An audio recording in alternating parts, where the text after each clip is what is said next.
first off, a lot of credit to Georgia State. That's a good basketball team. They're very well coached. I'm a big fan of Coach Lanier and his staff. They do a great job. They've got a lot of good guards, man. They've got a lot of good guards. I mean, they got good players overall, including bigs, but they got really, I mean, their guard play is excellent. They run good stuff. They're a fun team to, obviously, to watch play even in film. They get up and down. So got to give Coach Lanier and his staff so much credit. Very good basketball program. They're very well coached. Really proud of our young men. I mean, look, guys, it's not easy. You lose 4 in a row against 4 good teams, 4 top 25 teams. I mean, just good basketball teams. Come home and you got 2 guys in health and safety protocols. Bubba Parham was going to play against USC. So I was planning on him playing. I thought that would give us a great chance to win. He got cleared to play. He was going to play versus USC, and Saturday morning found out that he wasn't able to play based on health and safety protocols. So I was planning on, he got cleared based on his knee, and we were ready to go. And I thought, man, that's going to give us another, shooter and scorer. And then this morning found out that Debo Coleman went into the health and safety protocols. So I say all that to say that, come off that 4-game tough stretch and to play against a really good Georgia State team with, 2 guys out. And we had to just, dig in, grind it out, and find a way to get a win. That's what Georgia Tech is, to be able to be a student at Georgia Tech. Al Trio, if anyone knows Mr. Trio, does everyone know Mr. Al Trio? I had lunch with him one time. It was a late dinner. It was a late lunch. I don't know if it was exactly lunch. It was between like 3 and 5 o'clock. I don't know, what do you call that? Late lunch or early dinner? It's like sometimes it's like if you daydream and you're at night. Is that really daydreaming? If you're at night, is it night dream? I mean, what is it? You know what I mean? So anyway, late lunch, early dinner. But Al Trio, he told me, he was like, the one thing about Georgia Tech is you've got to be blue collar to be able to get, to go through school here. It's a blue collar. You got to grind up. People think you just have to be a genius. The only genius that I know that made it through Georgia Tech is Simmet. So everyone else, you've got to really grind it out and just tough it through. And that's what he told me. And he says and I really believe to win a game like this, you had to embody what Georgia Tech is about.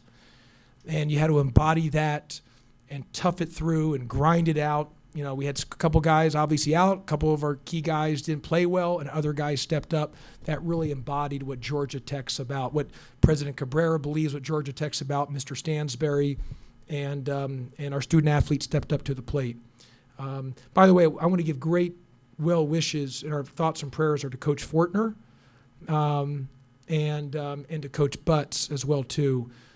We want to we pray for both of them and for speedy recoveries to both. Our prayers and thoughts and love are to both of them.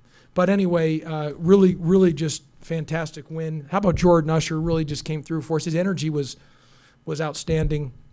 I tell you, I was coming off the floor. My goodness, and you win the game, and your lips are white as can be. And here I am hugging President Cabrera, and he's with the president of Georgia State. I'm hugging him. And I'm thinking they probably think I'm got, because I got white all over my lips because of the gum just dried up, and my lips were so chapped. So I apologize if my lips looked like they had snow all over them. But anyway, Jordan Usher, man, his energy today was awesome. His energy just before the game, pregame, just everything about that. Just really proud of Jordan Usher, and he really stepped up. Khalid Moore gave us great minutes. Rodney Howard, his ankle. And got to give him a lot of credit. He tried to play through it. He had hurt his ankle, wasn't going to play in the USC game, toughed it through. Michael DeVoe has been so good for us all year long. Obviously had a tough game today. Great testament to our team to be able to still find a way to win. Davon Smith's going to be really good. Just, the more he plays, the better he's going to get. And he just continues to get more experience, and that's just the deal. Saba gave us good minutes, 2 shot blocks. Kyle Sturdivant was a stud today. Miles Kelly, again, I thought he was really good defensively, did a lot of good things for us. Jordan Mecca, I thought, changed the game. Jordan Mecca altered the game. You know, life's all about opportunities. I told Jordan Mecca after the Lamar game, I told him before the game, I'm going to put you in. You're going to get an opportunity. It's on you to take advantage of it. And I said, life's all about opportunities. And Jordan Mecca went in the game, and he did not play well versus Lamar. After the game, he came to see me, and he thanked me for the opportunity. And I said, and he knew he didn't play well. And I said, hey, I gave you opportunity, but you didn't play well. But you just got to get better, and you never know when that next opportunity is going to come, and you got to be ready for that. And he's gotten better every day in practice. Every day, and you can see it. And today, he gets an opportunity and made the most of it. I thought he really altered the game with his defense and his rim protection. And then Tristan Maxwell came in and hit a big shot, and really proud of Tristan. I think Tristan's going to be really good. Just, again, time. He had obviously been out for a while with the dental issue, and then had a bad case of the flu. But he's been practicing well, so I knew he would be ready when I threw him in. And, we held him to 28% from the field. We ended up with 8 3-stops in a row, which was a great thing for our defense, plus 18 on the glass, and just a great win for Georgia Tech. Really embodied what Georgia Tech's about, really embodied the student body to be able to go through Georgia Tech. You have to grind, be tough, be hard-nosed, blue collar, roll your sleeves up, put your working boots on, put your working hat on, and you got to go to work to be able to be a student and get through this rigorous academic institution. And that's what we had to do on the court today, and we found a way to get it done. Questions, Coach Pastner?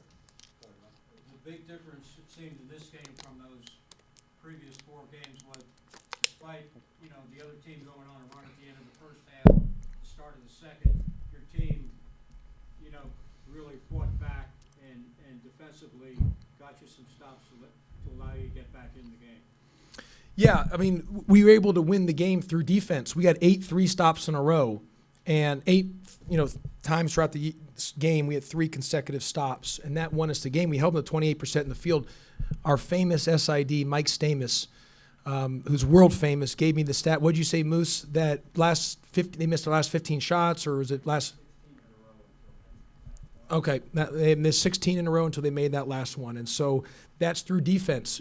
We really, really guarded, and you guys know that's been a staple of us defensively. We just have had trouble to score, and again, we got stuck again where we had trouble to score, and but we found a way. Jordan Usher hit some huge shots, and we made big free throws down the stretch. Really proud of our guys making big free throws.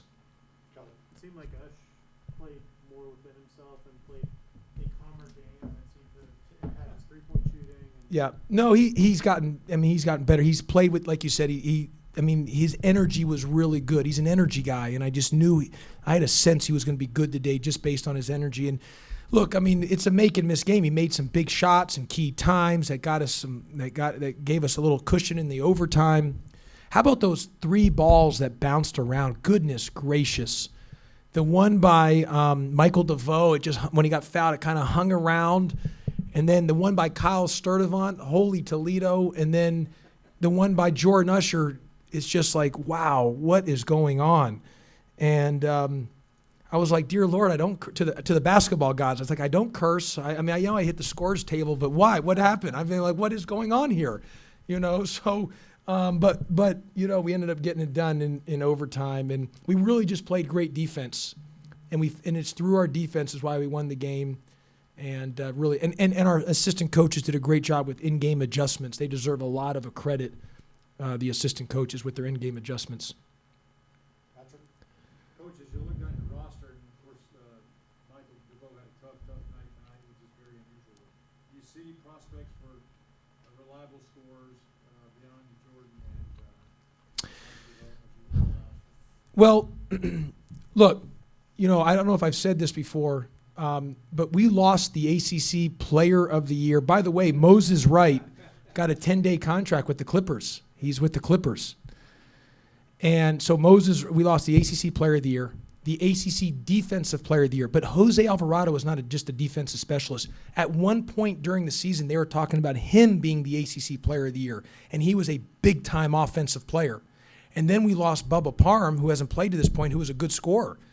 When you have a team where your 3 top options are Moses Wright, Jose Alvarado, Michael DeVoe, and your 4th and 5th option are Usher and Parham, you're a pretty good team. you lose all that. So now this year we've had to figure out ways to score, and we've been stuck on that. And not having Parham has hurt us to this point. And then not having Debo tonight, because he's a guy that can shoot it as well too. So we've had to find a way. But tonight, and our best scorer, Michael DeVoe, had a tough game, but Jordan Usher really stepped up. Kyle Sturdivant made some big plays. But you can survive all that if our defense continues to be at a high level, but I know it's hard when you're not scoring. I get that. I mean, we had a stretch where we just couldn't score.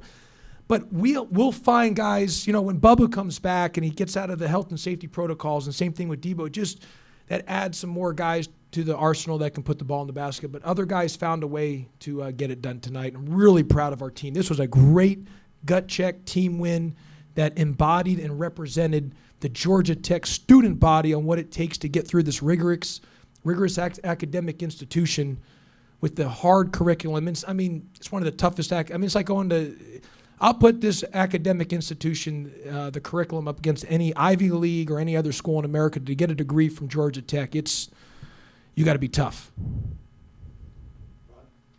Is Jordan Mecca better suited for what you're trying to do offensively, running the court, defending, and then getting the fast break going? Yeah, just defensively, his ability to get up off the floor. That's why we recruited him when I was seeing him in high school, his quickness jump. But you got to remember he had back issues. So he's been out. But when I saw him in high school, he was not, nobody really was recruiting him. And when I saw him, what I loved about him was his second jump. I believe the quickness of the second jump. When I'm watching for big guys, I always watch for the second jump. Second and third jump, the quickness off the floor. He was so good at that. However, he hurt it. He had a back issue his senior year in high school, had surgery last year, so he's been out for 2 years. He hasn't played basketball for basically 2 years. Senior year of high school and then his last year. So it just takes time, and we had to get him. He's just got to get his bounce back. And early, it's just taken a while to get his quickness off his floor and the bounce back. But you can see what he can do, and that's my vision when I was recruiting him based on his quickness off the floor. So I'm excited about him. He's got to remain healthy, knock on wood, but he was a difference maker tonight defensively. Do you rethink your bench usage, and maybe it's game to game, like what the rotation is now after seeing what guys can do when they get a little sweat like Jordan, or even Tristan playing a little bit for Mike? Absolutely. I just think it's going to be game by game. It could be game by game. I'd prefer to settle into something, but I don't know if there are going to be games where I might only play 6 guys or 7 guys. Tonight we had to go 10 guys. So, and Bubba and Debo aren't even here. So I just think it's going to be, we're still trying to figure it out, and we'll get there. And we're just, as you know, Kelly, I just trying to win every single possession. It's obviously better for our team if we could have a clear-cut rotation. I think it's better for everyone to understand, but I don't know if we're built that way right now. And unfortunately, we're coming to an ACC soon play, so we'll just have to figure it out, and it could be a situation where it's game by game. I'll have to get with the staff, but whatever we got to do to win the game, we just got to do it to win the game. Coach, every time we play Georgia State, it's been competitive. Is this a series you want to see continue and something you think is good for the city? Well, let me just say this. Thankfully, we got a win over Georgia State. Finally, we got a win over Georgia Southern, Georgia, and Georgia State. I couldn't, as the head coach at Georgia Tech, I could not not win a game against a team in Georgia. Finally, we accomplished that goal. So I was really happy about that we beat some in-state teams. Look, Georgia State's a great program. I think it's great for the city. The reason we played Georgia State was based on COVID last year. That's why we scheduled them, because they played them at our spot twice, and then we're going to open their arena next year. And there's no money exchanged. And we played it strictly for budget purposes. When Marvin Lewis, our sports supervisor at the time, we needed to do what we needed to do to make it work for our scheduling and for budget, that we needed to find some teams that we didn't have to pay to play at home. And Georgia State was willing to go 2 for 1, 2 home games here and then 1 game at there to open their new arena. No money exchange, so it was the best thing for Georgia Tech's budget, especially with COVID. Will we extend after Georgia State after next year? we would have to, Coach Lanier and I would have to talk that out. But we do have one more game with them next year to open their arena. And I think it's going to be on a Friday or Saturday of the first week of college basketball to open their arena, or maybe we're the second game or whatever it be. So we're excited about that. It'll be great. It'll be great for the city, great for USG, Board of Regents, great for both presidents of the school, and that'll be a great atmosphere, I'm sure, to open their new arena next season. Anything else? We're good. Last two right here. Yeah. Last two right here, we're wrapping up. How long do you expect the two players to be in the protocol? I'm hoping I don't know if they'll be back by Syracuse or not. They won't play. They will not play Thursday, and Syracuse is TBD. Kelly? What was up at school? Well, because I just get so intense on every possession. I've really tried to do a nice job this year, not ruining the scores table and hitting it. I've really tried to just be. But every I want to win every possession. It really eats me in my core of my stomach when we don't every possession. So I felt maybe with the stool today would allow me to be a little more calmer. And I told him I'm not gonna throw the stool on the floor or anything, so don't worry. But I did. But it was good. I like the stool, and I'll just keep the stool as we move forward. It allowed me to sit for a few minutes just to kind of you guys know me. Every single second, I am just so wired. As I'm just it's just the intensity of everything is just so. Thank you. Go ahead. You have one? Patrick, you got one last I one? just wanted to point out, Coach Lanier gave you great personal credit for starting this series. He didn't mention budget, he just gave you a lot of personal credit. So.